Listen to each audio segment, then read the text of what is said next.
Olá, eu sou Gustavo Bier e esse aqui é meu trabalho para a disciplina Física Nuclear e de Partículas. Eu vou tratar do tema Física além do modelo padrão. As referências utilizadas aqui estão neste slide. Então vamos lá. O modelo padrão de partículas ele existe desde o século passado, mas só nesse século, aí essas últimas 2 décadas, vem se ampliou muito o estudo, tanto do ponto de vista teórico quanto experimental, principalmente por causa dos aceleradores de partículas, especialmente o LHC, que é o acelerador de hadrons que mais consegue, que atinge maiores energias. Então, o que acontece é que antes do LHC, na verdade, quando o LHC estava sendo projetado, os teóricos pensavam que especulavam uma variedade muito grande de novas teorias que poderiam surgir, porque se acreditava que de imediato surgiriam novas partículas, sejam previstas, novas partículas previstas por outro modelo que não o padrão tradicional, ou novas partículas jamais previstas. Então se pensava que o LHC traria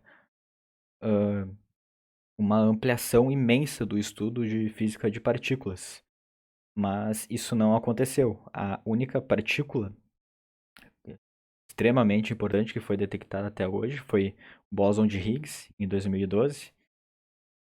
E depois disso, ela é uma partícula que se encaixa, já prevista. Existiam outras soluções para dar massa às partículas, mas o bóson de Higgs era o mais plausível e realmente foi o que se concretizou. Então, o bóson de Higgs se encaixa muito bem no modelo padrão de partículas e nenhuma outra nova partícula que já não se pensava que existia foi descoberto. Então, o modelo padrão ele é basicamente idêntico ao que se tinha no século passado.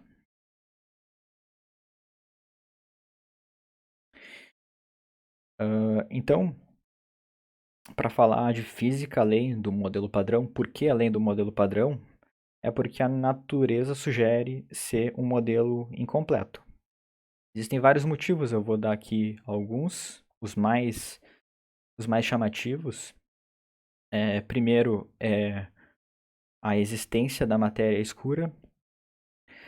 Se a matéria escura é, de fato, uma matéria desconhecida, ou seja, se a matéria escura não é um problema teórico, por exemplo, talvez da teoria da relatividade seja incompleta ou algo do tipo, e se a matéria escura então for de fato matéria, for partículas, então o modelo padrão explica apenas 4% da composição do universo, tendo esses outros 96% distribuído em matéria escura e energia escura. Então, uma física de partículas não explica todas as partículas. Esse é um problema. Temos um outro problema que é a simetria matéria e antimatéria, que em tese, após o Big Bang, havia a mesma quantidade de matéria e antimatéria, mas essa proporção não é observada. Então, pode acontecer se de fato não houve essa proporção exata essa, essa simetria matéria-antimatéria exata, se não houve, então o modelo padrão não explica.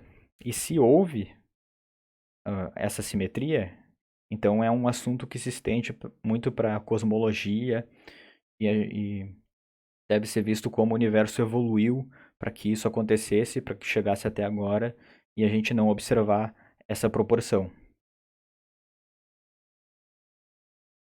Uma coisa que se observa é a massa dos neutrinos.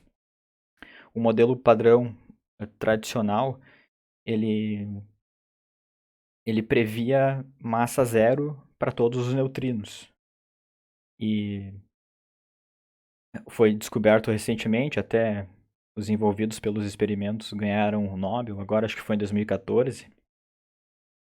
E foi descoberto então que os neutrinos eles têm massa. O que se descobriu na verdade não foi a massa dos neutrinos, mas foi a diferença de massa entre eles. Então significa que pelo menos dois tipos de neutrinos possuem massa. Pode ser que um tenha massa zero, porque se sabe a diferença de massa dos neutrinos. E além disso, essa massa, pelo modelo padrão, não explica que venha todo do Higgs. Então deve haver outro mecanismo. Então isso aí é outro problema. Existem outros problemas que vêm de especulações por parte dos físicos e eu não quis botar aqui porque é muito mais uma questão de opinião dos físicos, especulações de por que não deveria ser de tal forma. Por exemplo, a massa do bóson de Higgs dividido pela constante de Planck dá um número muito pequeno. E isso não encaixa com certas coisas que seriam, digamos, só por ser deselegante. Não tá. Eles simplesmente argumentam que não deveria ser assim. Só que a forma como o modelo padrão está hoje, sendo do jeito que está, sem as especulações de como deveria ou não ser, só pela estrutura matemática, ela não é necessária porque os dados funcionam bem. Então, ah, existem coisas que não são bonitas no modelo padrão, mas que funcionam bem na experiência e por isso funcionam. Então, eu não vou tratar aqui os problemas de especulações dos físicos, por que que o modelo padrão talvez esteja incompleto ou que seja um caso especial de um modelo mais abrangente. Então, existem muitos modelos para ampliar o modelo padrão ou para explicar esses problemas, tudo que surge no mundo de física de partículas. E o mais promissor ou mais popular é o de supersimetria. Então, basicamente, a supersimetria ela propõe que exista para cada bóson um férmion correspondente com a mesma massa e mesmo número quântico. E para cada férmion esteja relacionado um bóson da mesma forma. Então aqui essa coluna aqui de bósons seria relacionado aqui com a coluna de férmions aqui, enfim, tudo que é bóson aqui tem um par fermiônico e tudo que é férmio tem um par que é bóson. E isso se chama supersimetria, porque, como eu vou explicar agora, existe simetria simples ou só simetria, que é o que já é muito mais estudado na física e muito mais simples. Então, o que se tem de simetria simples são estabelecer relações par a par com partículas do mesmo tipo, férmio, né? Isso é simetria de partículas. Existe a simetria férmio-férmio, bóson-bóson, e existem outros tipos de simetria, né? Aquilo que a gente discute de cada, cada simetria corresponde a uma lei de conservação, né? Simetria temporal, enfim, todas as simetrias. Essas são simetrias simples.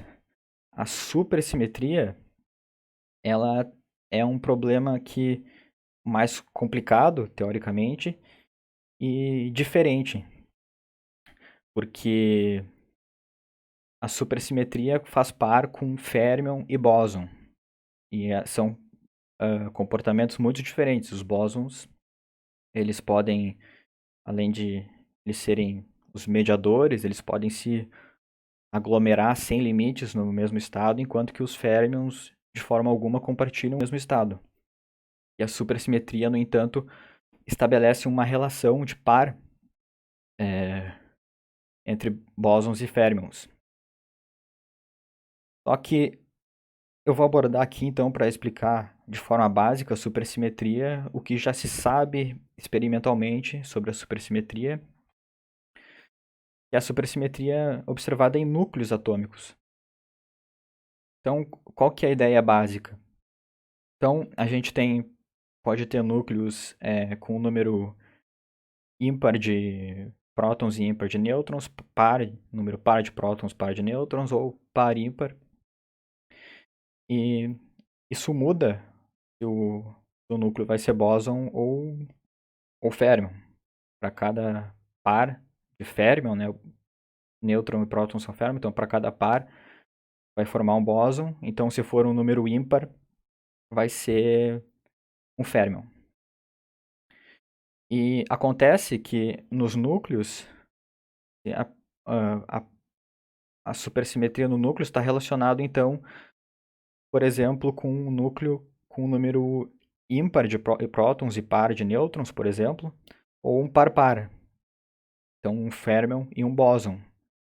E essa supersimetria estabelece que eles têm um par com comportamentos que se relacionam.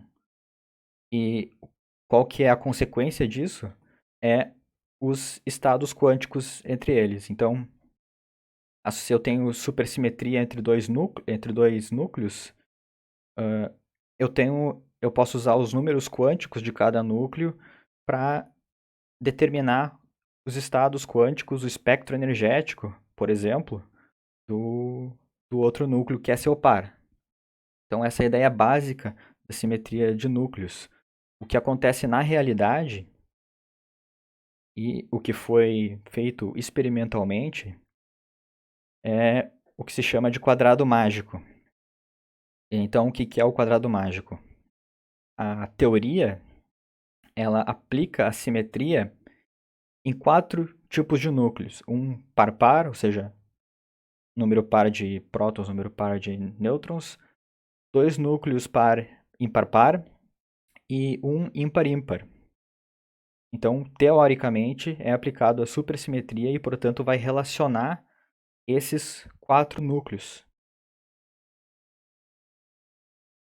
E isso foi feito, a supersimetria foi feita para explicar átomos ímpar-ímpar pesados, porque o que acontece? Os núcleos ímpar-ímpar pesados, eles têm os níveis de energia mais baixos, estão todos ocupados do núcleo. Então, se começar a bombardear com radiação, partícula energética, não vai conseguir passar de um nível de energia para o outro, não vai conseguir transicionar o nível energético dos níveis mais baixos porque vão estar todos ocupados. Então não tem como. É muito difícil experimentalmente tabelar o espectro de núcleos pesados ímpar-ímpar.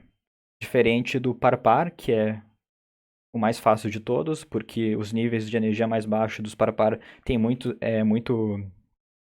níveis vazio, então consegue botar radiação, bombardear com partículas e transicionar e medir os níveis de energia. E depois tem o ímpar-par, que é um pouco mais difícil, mas também é possível fazer.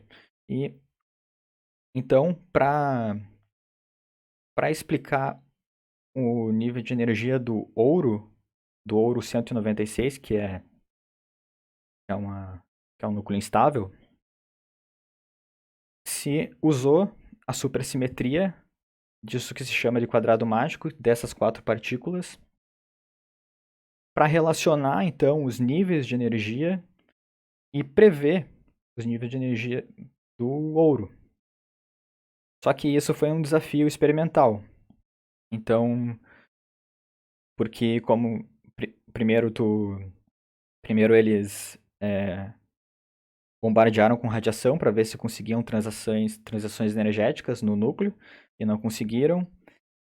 E, enfim, é um procedimento muito complicado, mas isso foi feito e foi comprovado a relação dos níveis de estados quânticos desses 4 tipos de átomos usando a supersimetria e, portanto, isso foi usado isso prova a supersimetria em núcleos.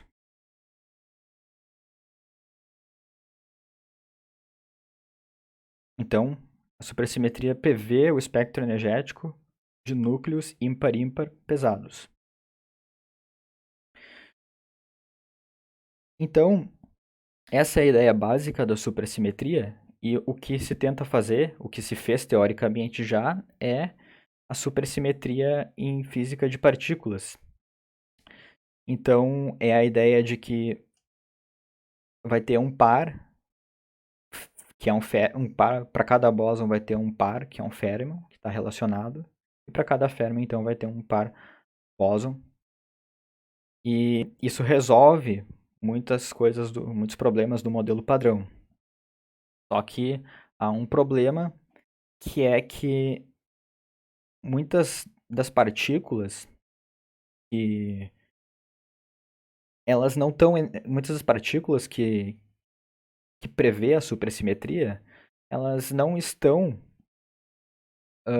elas não têm energia muito mais alta do que o LHC provê. Então, elas talvez já pudessem ser detectadas com a energia que se tem agora. Outras não. Outras precisam de mais energia e não tem como solucionar.